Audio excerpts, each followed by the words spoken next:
Hello, good morning, good afternoon, good evening, wherever you might be. My name is Sean, and I'm delighted you're joining us for today's ESPC community webinar. Today, I'm joined by Tiago Costa, MVP, who will cover securing Azure, OpenAI, and Azure AI services best practices for the field. We love hearing guys have to say, so remember to join the conversation about today's webinar and more on X. Our handle is at ESPC_community, and our hashtag is hashtag ESPC25. Tweet us, tag us, and tell us what you learned. Don't forget to check out our Learning Hub, which is updated with the latest blogs, ebooks, webinars, and how-to videos.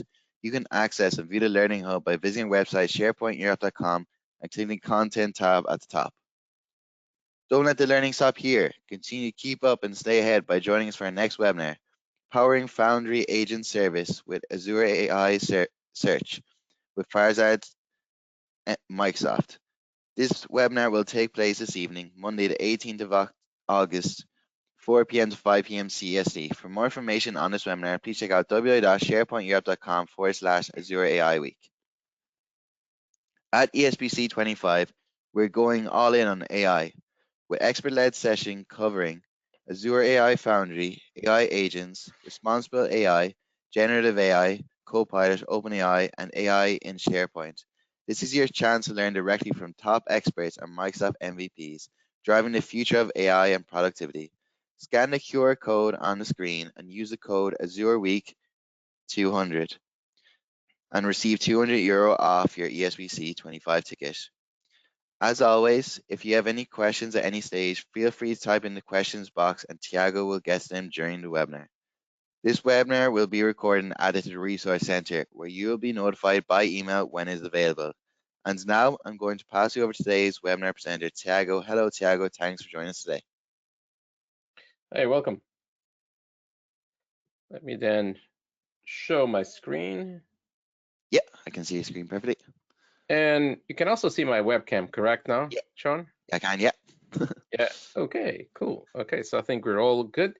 So yes, welcome everyone, and just welcome to, thank you for Sean for the kind presentation about myself.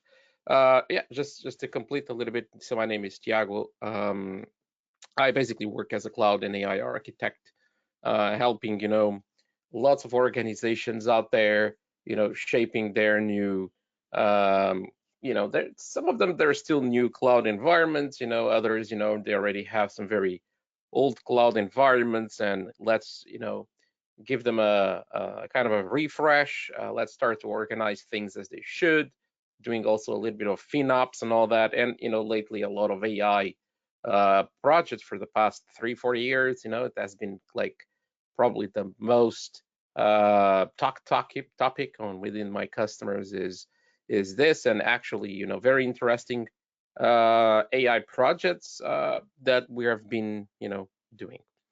I'm also a trainer, so sometimes you can find me in the classroom. I teach mainly Azure and AI topics, and I'm also an author. So I usually create some content for the same topics, of course. And then I also like to speak at conferences, like ESPC. Okay, that I'll be in Dublin in December, so it will be super awesome. Okay, for you to be there, and if you've been in this webinar and you go to my session, just in the end, go talk with me, and I have some gifts. Okay, for all the people that have done that. Okay, so yeah, I'm an Azure MVP. I have a bunch of certifications, and I'm actually based in Lisbon, Portugal, or like what we like to say, the sunny Lisbon, Portugal, which, today and the last few weeks has been like a roasting Lisbon. We have been temperatures like 37, 38 degrees. One day we got 40, so it has been quite hot here, which is okay. So what are going to be our agenda, and what are we going to talk about? So what I want to talk about in this webinar is a little bit bringing, something similar to what some of my customers face, and this is actually inspired with, one of my customers.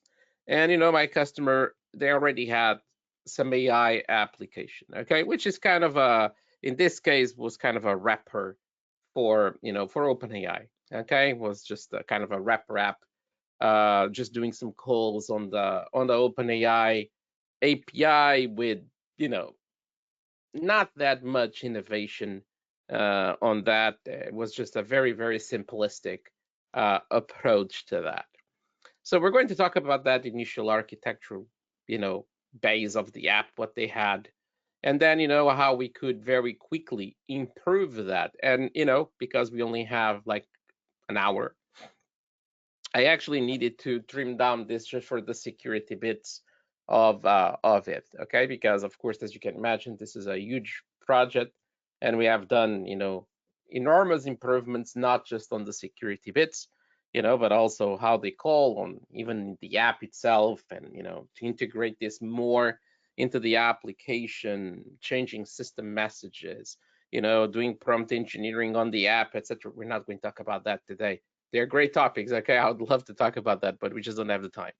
So let's talk about here what was the initial architecture. And the initial architecture of this application, okay, was actually something very cool, or very basic, sorry.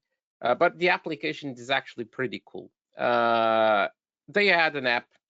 This app was actually like a web, interface, hosted in app services, but to be totally honest, that's not super relevant for today's session. And they were using, okay, Keybase Auth to get to Azure OpenAI. So they were already using Azure OpenAI. They were not using, directly OpenAI. They were using through Azure, through Microsoft. And, they also had another Azure AI service, okay, that they were also using. And again, using this via a key. So the key is to authenticate, in the service. That key, as you can imagine, it's just a key. So if it gets exposed, if I get access to it easily, if you don't have any more protection mechanisms, okay, I can very easily just query, the API through that same key, and you're going to pay the bill, okay? So I can query stuff. I can use that to, build something myself. You're paying the bill because you're the owner, because I'm accessing basically your deployment, okay? So we don't want that to happen. And if you do this, like you see here, key-based authentication for OpenAI. This is Python, by the way, okay, the code that we have here. And look, we're just having, like you're getting the environmental variable Azure OpenAI key. There's the key. You could hard code it in the code if you want it. Definitely not a best practice, as you can imagine. But still, we just need to get access to that key. And then, when I do a call, so this is creating a client to do a call, you just need to do like, hey, the API key equals to, hey, get this from the operating system, okay? And every time you do this, okay, yeah, you're using that key to connect. Of course, you can do this and the same code to connect to Azure OpenAI, and you can actually use the same code to connect to Azure, to Azure OpenAI. So both services, they support key-based, like we say, here.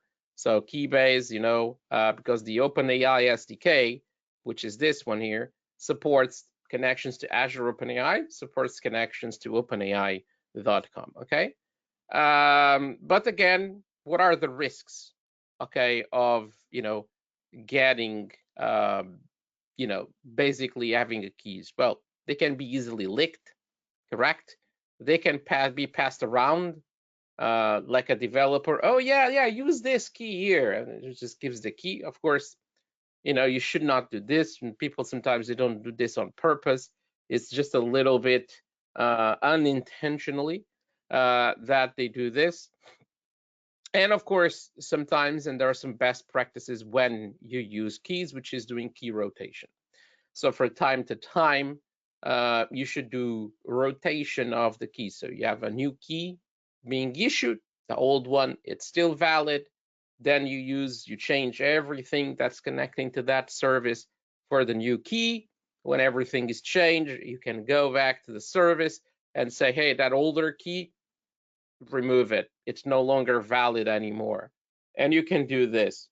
There's still more professional ways to do this. There's like automation sometimes that we can do to do this, but still, whatever it is, it's a little bit painful, okay, to to do something something like this, okay? So you need to be careful when we're doing this, okay? And then, I always like to do a first demo here is how you can get, an OpenAI key. And a lot of people, a lot of you will answer, oh, you just go to Azure OpenAI, and create a service using the portal. And then, you can grab the key there, like, for example, I already have one here. You can, already have this one created. Hey, keys and endpoints, and then Tiago, the key's there. I have an alternative. Let's call it alternative way of doing that. Okay, which is you just go to this website that no one knows about, called github.com. And then I'm not connected to this, really. Sorry, I don't use this user that much. GitHub mobile app. Sorry, I need to grab my phone here.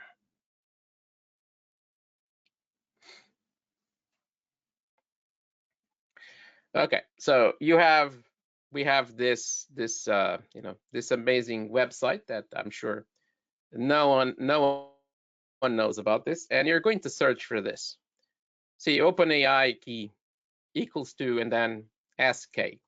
And if you do something like this, and then you change to, hey, I want this for code here in the filters, okay? You have to change the code. And you just start to scroll down. Oh, look, the first one, incredible. You have something in here that probably is not complete, but if we scroll down a little bit more, I'm sure you will find very, very, very quickly. There you go. Okay, some key. I'm just going to cross this. I don't know if this is actually valid or not. Okay, so see, we just have something in here, and look, you can question out Tiago, but they might not be valid anymore. Fair point. But in 76,300, I will guess that if you actually try, okay, I guess that some of them are actually going to be valid. I don't know if you agree or not, but believe me, that definitely is. Of course, you cannot try them, by the way, just a disclaimer here, because that's probably depends on the country from where you're from. In some countries, that is actually not legal to do. So just be careful with that. I'm just teaching you something so that you know what not to do. Okay, not to do it. Okay, this is kind of a disclaimer that we need to say when we teach you something like this. Okay, so there you go. So you see how dangerous it is, because even sometimes people can just publish this to a public repository or something like that, and or if it's not for a public, it's a private repository that someone like yourselves within the company, other developers, other developer teams, contractors even, they get access to this. So we don't want that to happen. Okay. So of course, yeah, environmental variables, Tiago, that might be a solution for this, especially, for example, if we're talking about the Azure App Service, because in the Azure App Service, we can actually go to the Azure App Service and say, hey, you know what, I basically want here something to be an environmental variable here. And you define that in the Azure service. You don't define this in the code or whatever. They are, encrypted at rest. They are transmitted over encrypted channels, okay?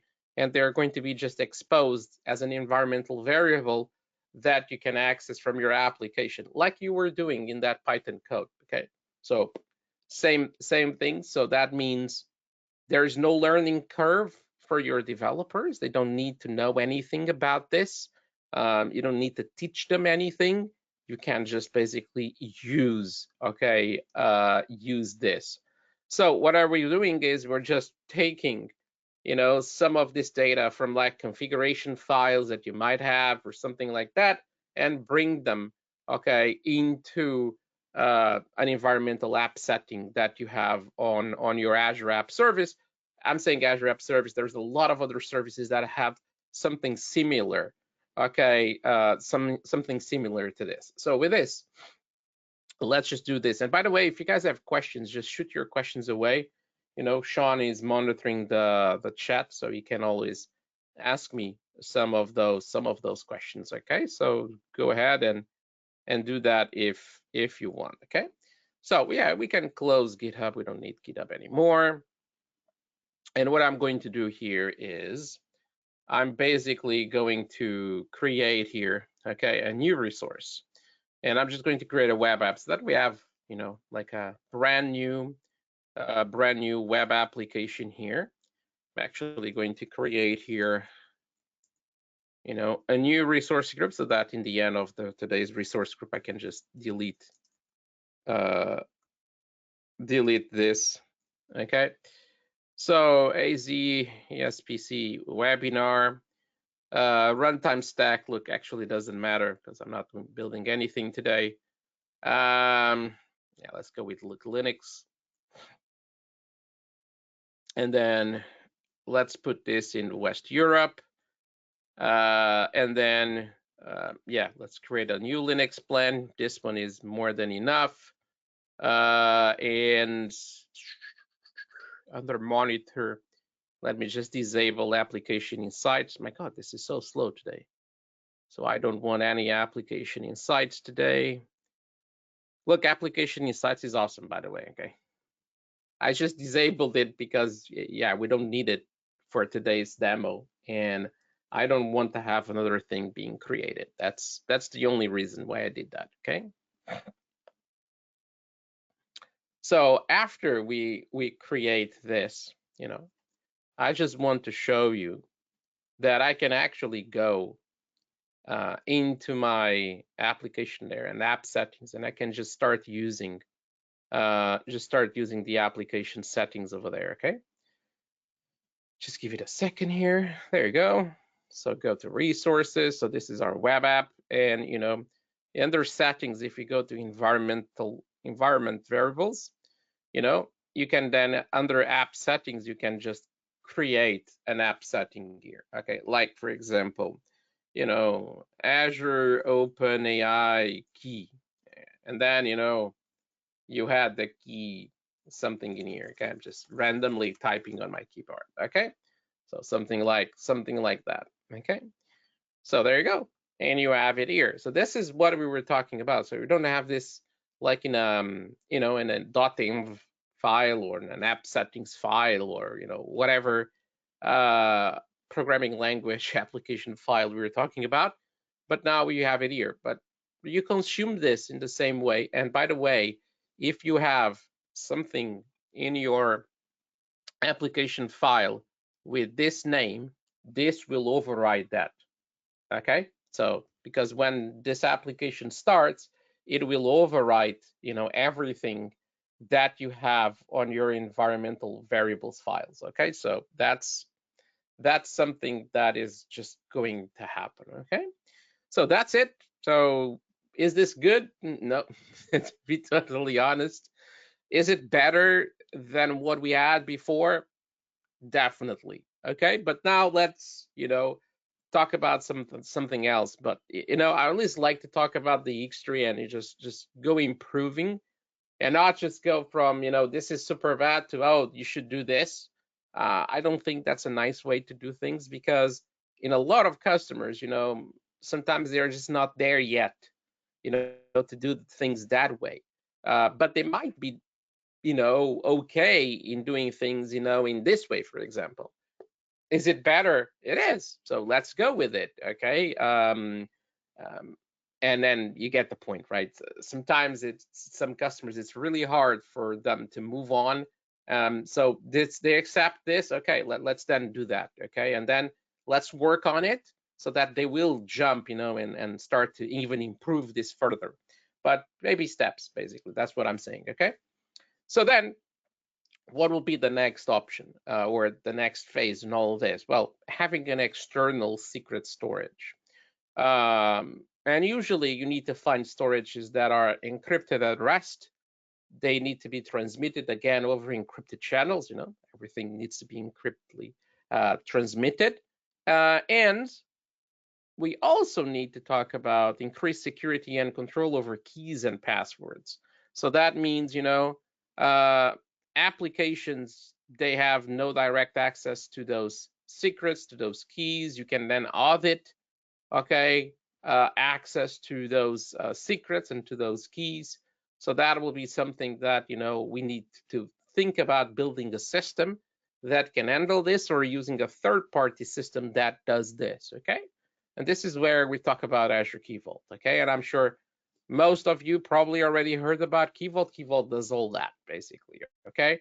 So Key Vault safeguards keys, okay, like encryption keys, certificates, and secrets, okay? Secrets are, just little tiny, pieces of text, like an API key, for example, that we have from, from Azure OpenAI, or from the AI services, and from all of those things that we have there. The application will not have direct access to the key, because the key is going to be stored, okay, in Azure Key Vault. And then, they need to connect to the Key Vault to gain access to it. Got it? So now we need to talk about the authorization. How is that going to be handled? But still in the service, okay? How, what kind of SKUs do we have? Well, actually, what most people, they'd say Key Vault, we're talking about those two options that we have here, okay? Which is called the Key Vault Standard and the Premium. The big difference between them is that standard, everything is encrypted with software. Premium, things are encrypted using a hardware security module, HSM. So there's HSM modules basically that is going to take care of that. This one here, Premium, is actually, going back here one slide, is the one that we say it's basically follows the FIPS 142 level 2 standard, okay? So if you need to reach this, you actually need to go to the premium. But actually, we can actually get level 3 if we go for a different service, which is called Key Vault Managed HSM, okay? So this one here actually gets you to level 3 on that standard. So again, if you actually need this, go for it. It's a little bit more expensive than the others. A little bit is, yeah, it's more expensive than the others. Let's be more honest here. But of course, it's a different service, okay, with different hardware behind the scenes. So it needs to be more expensive. It just can't not be more expensive, okay? So that's what we have here. And by the way, let me just do a small demo. So when you're creating this, okay, and you say create a resource, and I say I want to search for Key Vault in the marketplace here, you're actually going to see this is the regular Key Vault, okay, where you can choose standard or premium. And the other one is this one here, okay? That is basically the hardware Key Vault Manage HSM, okay? So if we just need, oops, I think I clicked somewhere else. Key Vault. So if we click create, then this one here, so this is how you're going to create it, okay? And you can see there's several SKUs for this. Actually, I only have B1 available for me, but there are several of them. And then, you can just, create it here. It's actually not that hard to create those. It's pretty simple. The other Key Vault, same thing, is very simple, but the pricing tier is where you choose if you want standard or you want premium. Okay, I already have mine, created for today. So basically, we're not actually going to create that today. Something more important is when you create one of those standard or premiums, you have an option to make, and that option is about the permission model. Okay, and it's between vault access policies and RBAC. RBAC stands for role-based access control, if you don't know. So what we have here is that, and people are like, okay, Tiago, but what is the best practice? Let's just start by that. The best practice is RBAC, and actually is the one that comes by default. Okay, and then sometimes people, okay, so why this is a thing, Back in the past, okay, back in the days, we didn't have an option. Everything was vault access policies, okay? So you will find like tons and tons and tons of key vaults out there at your customers that are vault access policies. Should they migrate them to RBAC? Definitely yes. Okay, I'm doing this. I already migrated several of them. But to be totally honest with you, I faced so many issues doing that at customers, especially customers at scale. Okay, that is not easy to do that. It's much easier to say, oh yeah, you should do it, than actually, doing those migrations. But yeah, the migration can actually be done, should be done, because this is a much better, model with that. Okay, but just be careful if you do that. The vault access policy, you actually need to go into the vault, okay, and basically, generate, what will be the permissions for each security principal.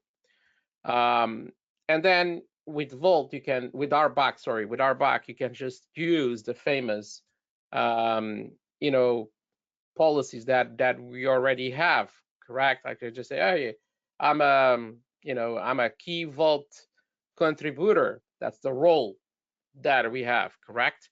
Or, I'm a secret user. Okay, and then being a secret user, okay, having that role means you're capable of doing some operations.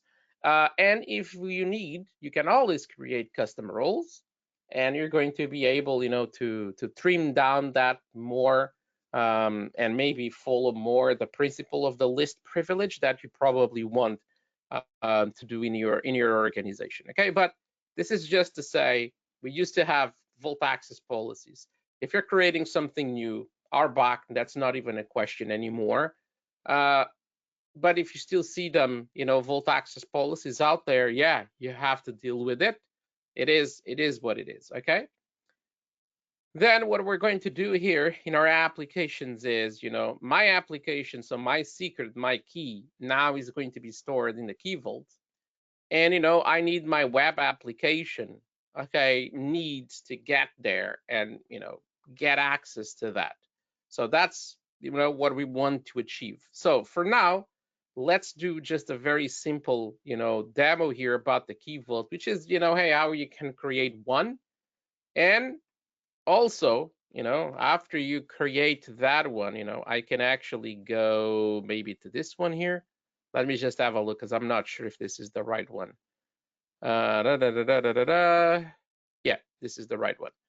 So I can then get to my key vault, and I can see here I have keys, I have secrets, and I have certificates. So this is like encryption keys.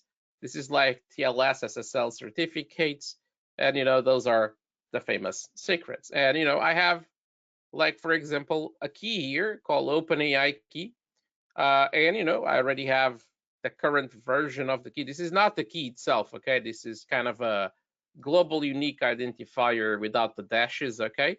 For our key. But if I want, I can actually show the secret value, okay? And I can show you them in here. It's a fake key, okay? So I can show it to you, okay? Because I have permissions. My user has permissions to do this, okay? So, okay. There you go. I could also, of course, go back here and say, hey, I want to generate, okay, a new secret. And I could just say here, hey, AZ ESPC webinar. And I could just put here, okay, the secret. You can put activations date, expired dates. You can put some tags on this if you want. And then, you can just create this. And there you go. So we have it here. And what I'm doing with this is, let me just open here. Okay, Notepad. You should never do this in Notepad, by the way, okay? Just a call out. This is just a demo. And so that's why I'm actually doing this in Notepad, okay? And I'm just going to copy, okay, the secret identifier here. Okay, I'm not copying the secret. I'm just doing the secret identifier into the, okay, basically into my Notepad, okay? Just move this to the other window here on the right, okay? So, oops, sorry. And we have done that, okay? So that's kind of in a nutshell, very quickly, the basics of Key Vault. Now, we have a question. And that question is, what about authentication, right? Because definitely, look, we need to think about how we're going to authenticate this. So with this, Entra is the solution that we have here. Entra is a unified identity and network access. And we have, it's the brand for all identity things now. There's lots of, products and services within Entra. Today, we're just going to focus on Entra ID. I still like to call it formally, Azure ID. You don't even imagine in customers, sometimes the number of people that don't know about Entra ID, they know about Azure ID, but not about Entra ID. I'm still shocked because at the beginning, okay, that's normal. But we already have Entra ID for a few years, but we still have that.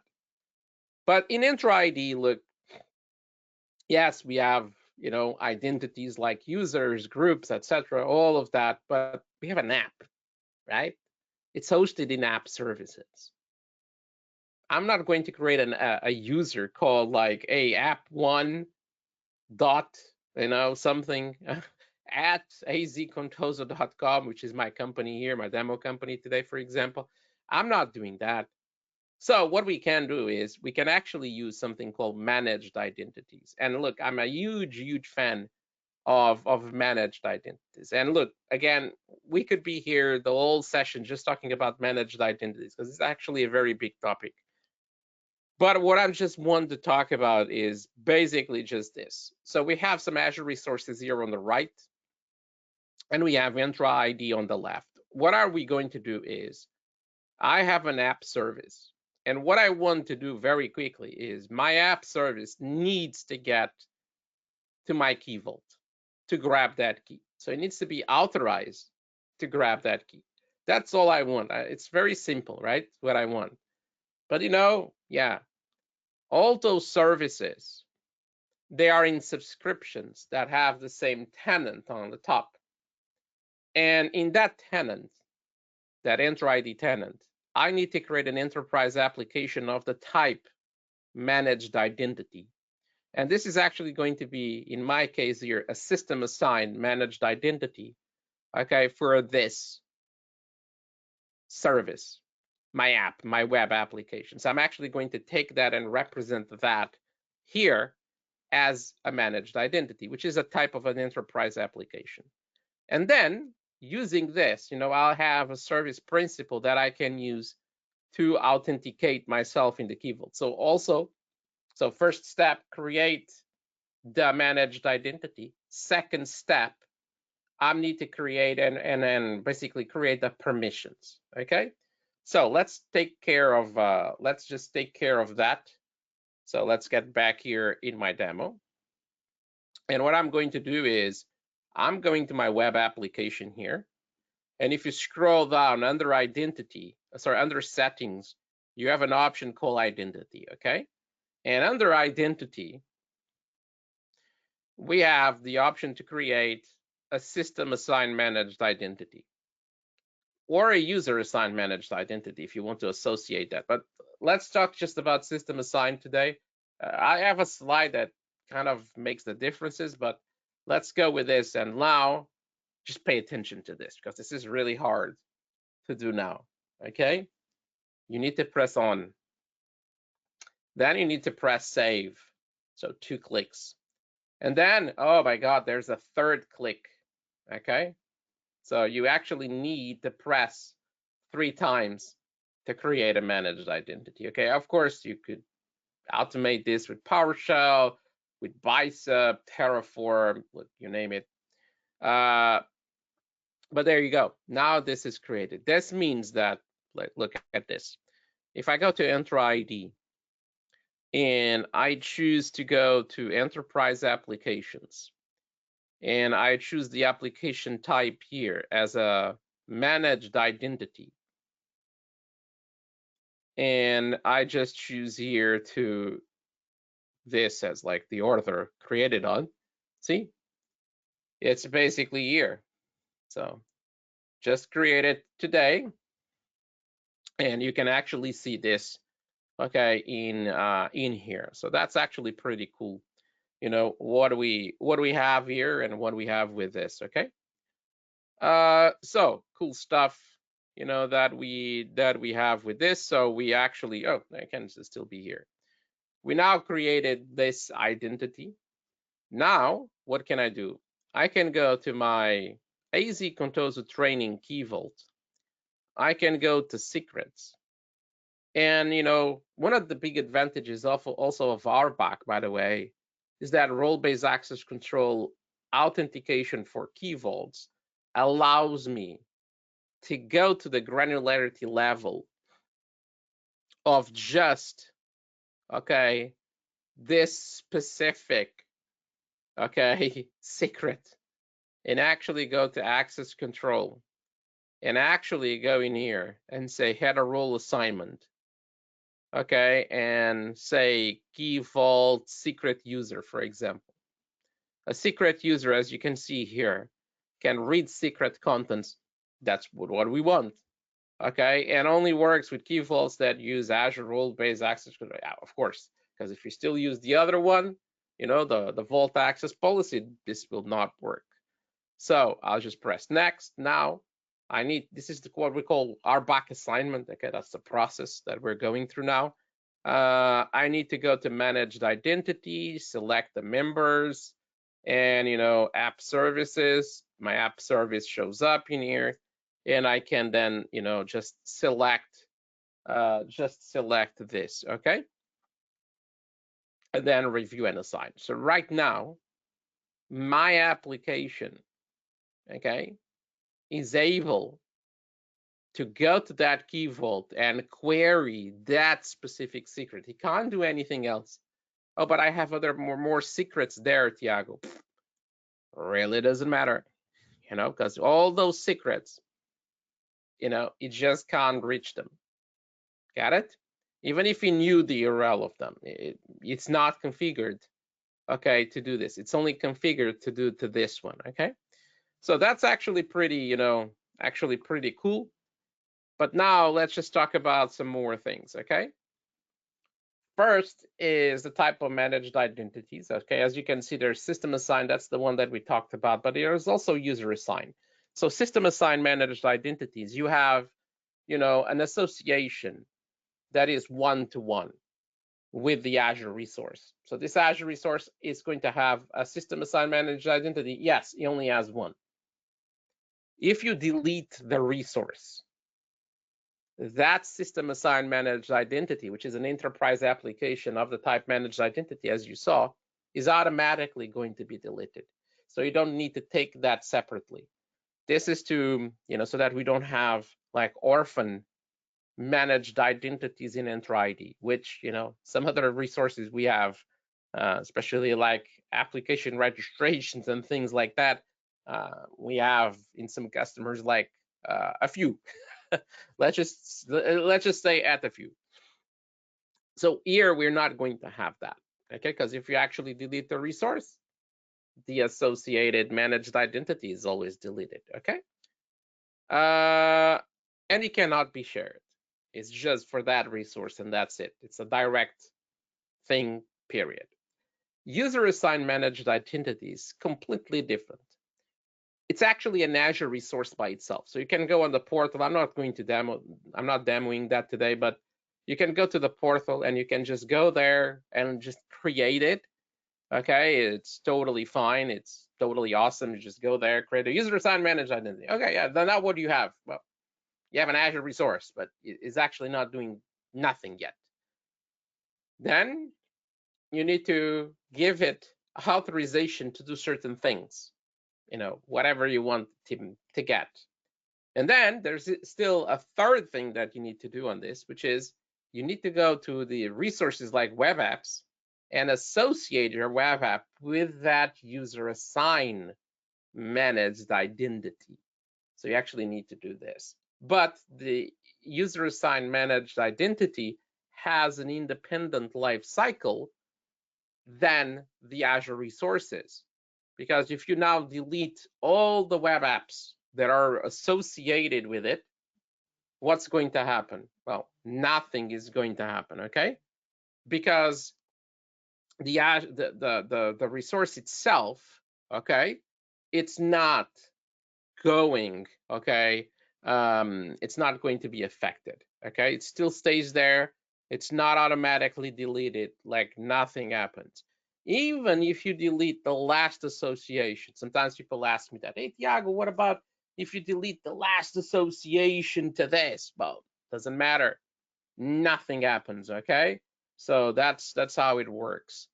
And yes, it can be shared, okay? Because you can have a user assigned managed identity associated with more than one Azure resource, okay? So there's lots of advantages, okay, also for this. And yes, it's use cases, okay? Some use cases are awesome this, some other use cases will be better off with just system assigned.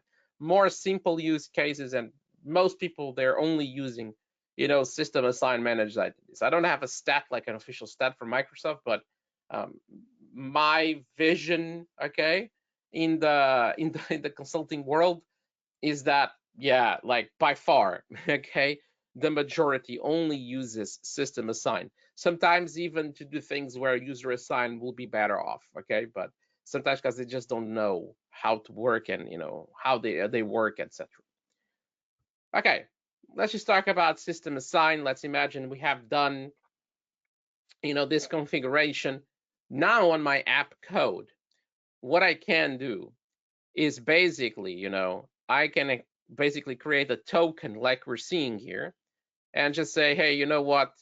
I want to connect using default Azure credentials. This is it. Then you can create a token, okay? And now using this token, you can connect your Key Vault. Here you're connecting something else, okay? But imagine that this is to connect to the Key Vault. So you can actually create the Key Vault to the Key Vault, using this, and actually is actually quite cool and quite fun to do that. But I even have a better option for you. What is this better option? It's an integration that we have with lots of services with Azure Key Vault. Here, because my demo is through app services. I'm actually doing this via app services, okay? And what I'm doing with this is I'm basically going to, just go and use something that we call a Key Vault reference, okay, for Azure App Services. So remember when we created those environmental variable app settings, okay, in our Key Vault, and I said, hey, this is a good option, better, but not the best option. Now we're talking about another option, which is having, keys being stored in Key Vault. It's slightly better than, that one. And what we can do, and now let me do a demo on this, is actually, let me scroll down here.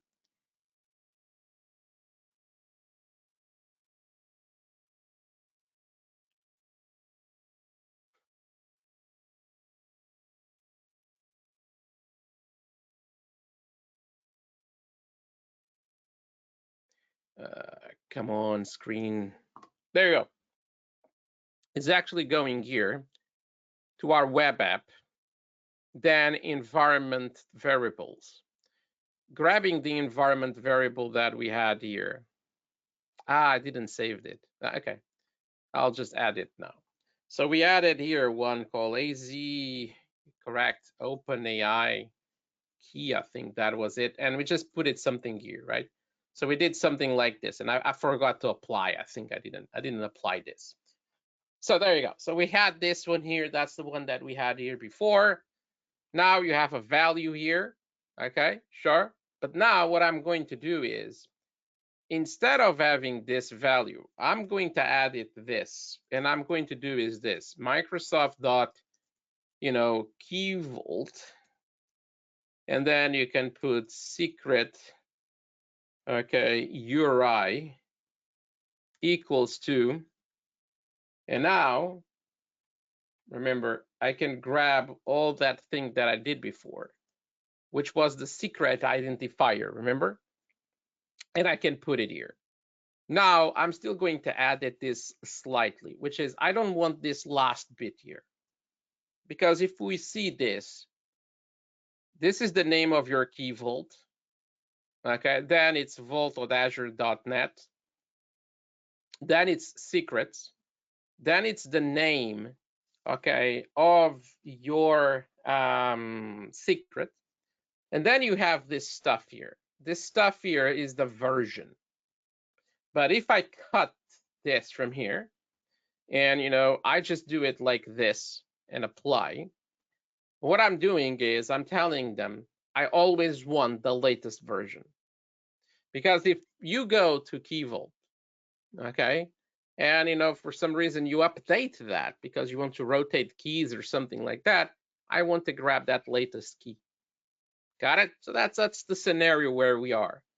So the source now says Key Vault, and you need to wait a few seconds and then hit refresh. And then this here should show a green tick, okay? That means you're fully, there you go, you're fully authenticated, okay? Because remember, we created a system assigned managed identity, and we went to the Key Vault saying, hey, it can read this. Because if I try, so for example,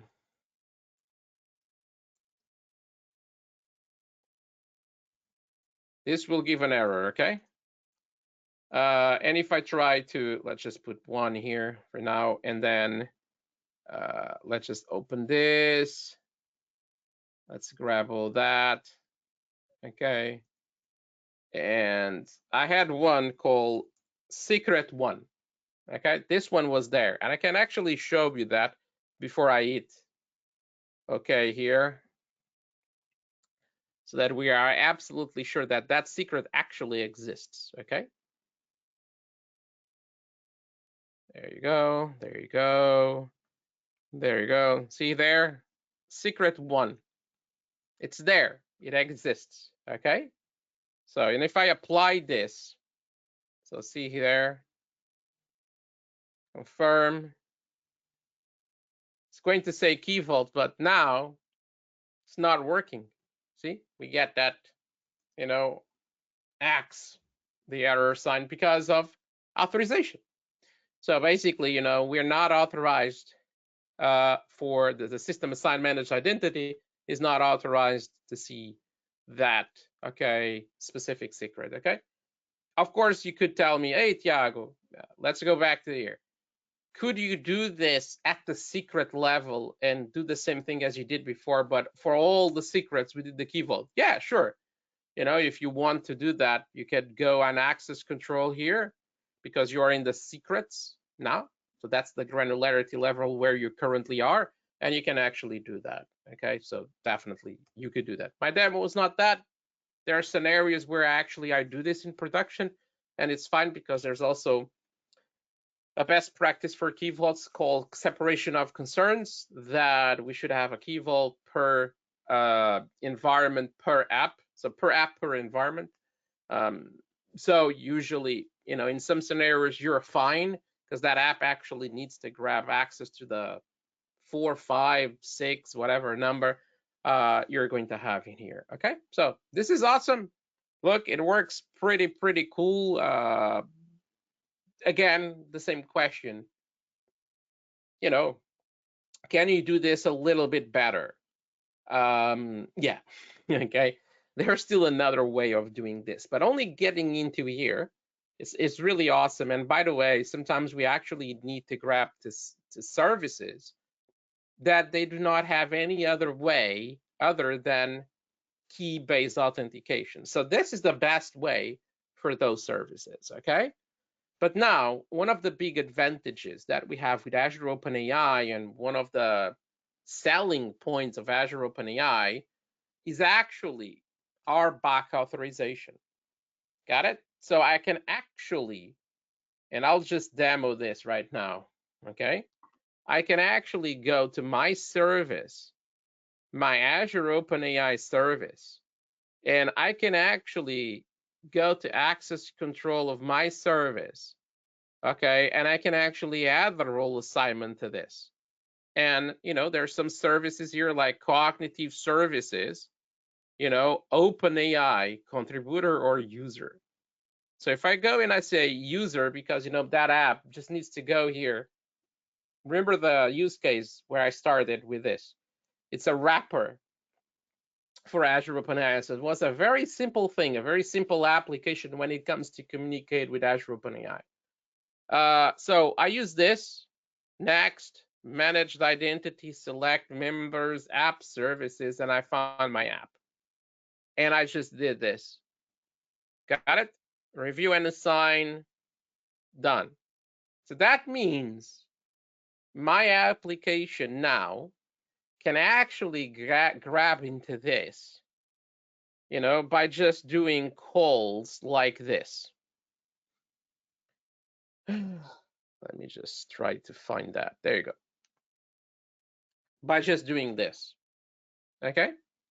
See what we have here? So we're just saying, grab the default Azure credentials. See, this creates an OAuth token using the system assigned managed identity. And now using that, get to this, basically this endpoint here, which is basically, in my case, was azcontoso openai.azure.com, and I have a client, okay, that it's going to get this to my model that I have deployed in here, okay?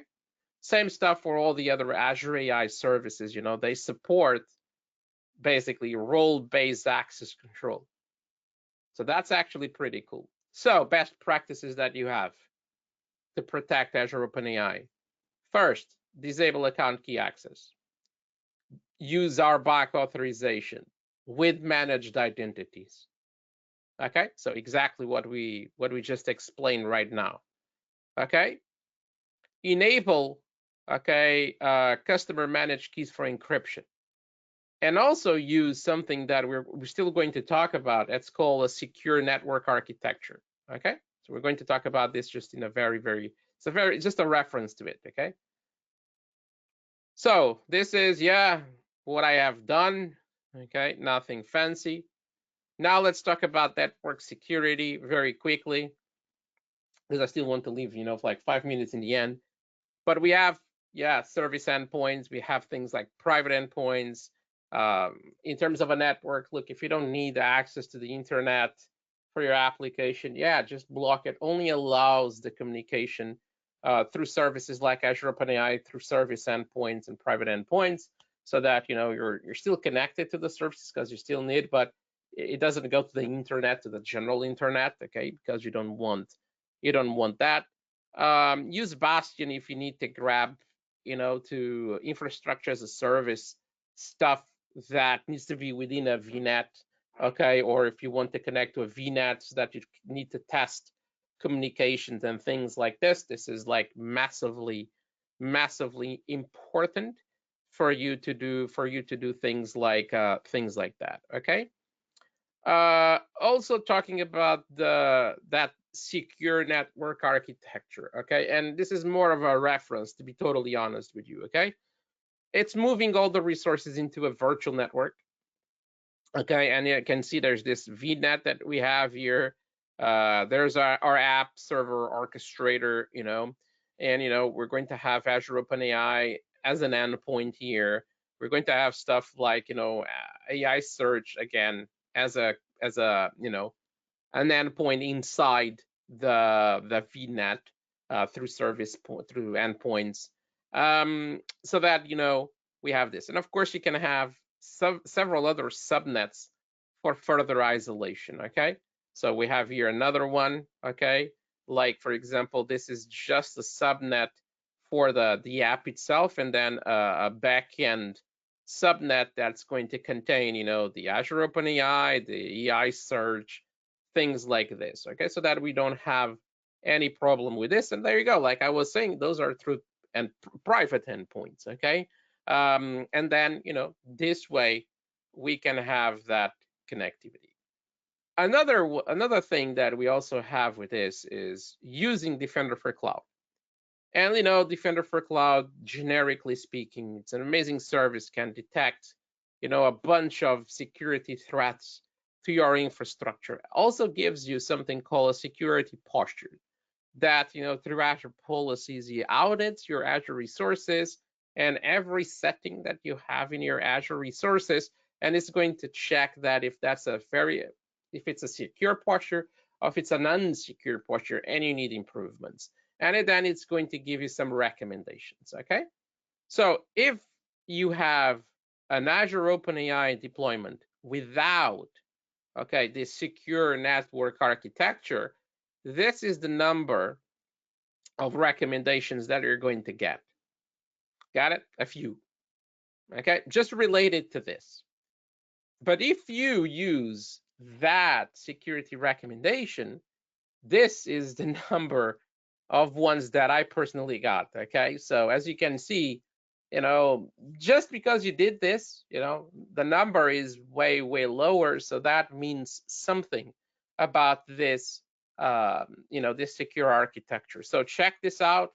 Okay, and I'm sure you will find a lot of improvements, in your actual deployment. So again, this is probably another thing, to improve in your deployments. I already had lots and lots of people that were saying, "Hey, Tiago, look, we already are doing managed identities and are back directly into the service." Okay, great, but now what about this? Because you're already there. That's awesome, but there's still improvement to be made. Got it? So with this, some final key takeaways for you. And then if you have any questions, let's just please do it on the chat. I'm more than happy to answer them, okay? Key takeaways from this webinar today. Use managed identities as much as possible together with RBAC. If you have services, because third-party services, whatever it is, that only know,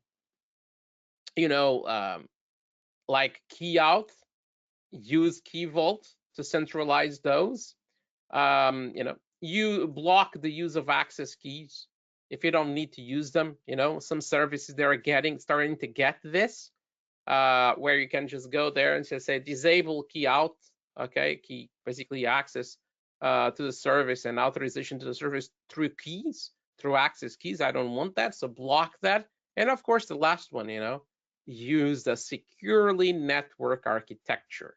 Okay, so that's actually super important because almost no one is actually doing that, to be totally honest with you. Okay, very few customers are actually doing this. Okay, it adds up some complexity. Look, not going to lie to you. Yeah, it does, but that's something. Okay, so that's it for me. Okay, so thank you so much for attending today's webinar. My name is Tiago, and this is how you can securely, secure Azure OpenAI deployments. If you want to stay in touch, just go on follow.tiagocosta.com. You have, all my social networks, LinkedIn, etc., and you can reach out and you can connect with me. It will be great to have you there. And yeah, basically that's it. And I'll hope to see you all in Dublin. Okay, for Perfect. ESPC. Thank you, Tiago, for a great presentation. So now on demo, we'll now get into questions and answer part. Should you wish to ask a question, feel free to type in the question box now. So the first question is, Are there specific compliance standards, for example, GDPR, that mandate or strongly recommend avoiding key-based authentication for AI services? No, they only say that you need to make sure it's secure, it's encrypted, and as long as you make sure that the keys are not exposed and you have processes to not expose keys, you're fine with it. Nevertheless, I'm sure you understand that, yeah, getting rid of keys will make sure that it's easier to justify that you're following that. Okay, so Perfect. The next question there is, how does keyless authentication impact local development workflows where developers uh, previously relied on keys? no, yeah. So there's a learning curve that needs to be done. There's also alternatives for local development. Okay, you can use things like Azure DevBox, where then because you're inside that dev box, then you allow authorization for those developers to get there. But let's say you're only going to follow just the standard traditional local dev. um, yeah, you need to have ways of still using keys for local development. Okay. Yeah. Yeah. So the next question there is Microsoft signaling a complete depreciation of keys for Azure AI services in the near future, and should enterprises be planning for that now? You say it, not me. I can't answer that one. Next question there is, how can we use secure Azure OpenAI in Huan Treat? I don't know if the guy spelled it right there. Um, Can you repeat the question? yeah, someone just wrote in there, but I think he might have spelled it wrong. Okay. You just said, how can we use secure Azure OpenAI in Huan's Treat? I don't get what he means there. Um, but let's go into the next one, and he might be able to. Yeah. Maybe Yeah, writes again.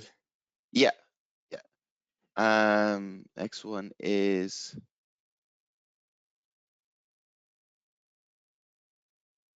how do you secure access to Azure AI services across multi-tenant environments or in B2B collaboration? Mhm. So yeah, actually, managed identities can actually be multi-tenant nowadays. Okay, so you can actually use app registrations too. There are several other ways, okay, of not needing keys. Okay, got it. So there's ways for doing that. Um, so you don't you still it is still possible. Okay, it's a little bit more challenging. Sometimes I actually have that scenario because one of my customers that we actually have lots of tenants. You can also have and do something what's called it's basically where you do a trust relationship between the tenants. Okay, so that's what we have done there, and through that we can actually, one tenant trusts the other, so we are okay with that. It's called B2B trust relationship, something like that. I'm not sure this is actually the name, but it's actually something around those terms. Okay. Perfect. Yeah, looks like that's all the questions. Um, yeah, looks like that's all the questions. Yeah, Oh, wait, and if sorry. if people have more questions they want, they can reach out to me directly through LinkedIn or something, and I'll try to Um, answer them, and especially that one that we didn't answer. Okay. yeah, he Maybe. actually just came back there. Oh, okay. So how can we use secure Azure OpenAI in a high threat environment? High trust environment. Yeah, Um, well,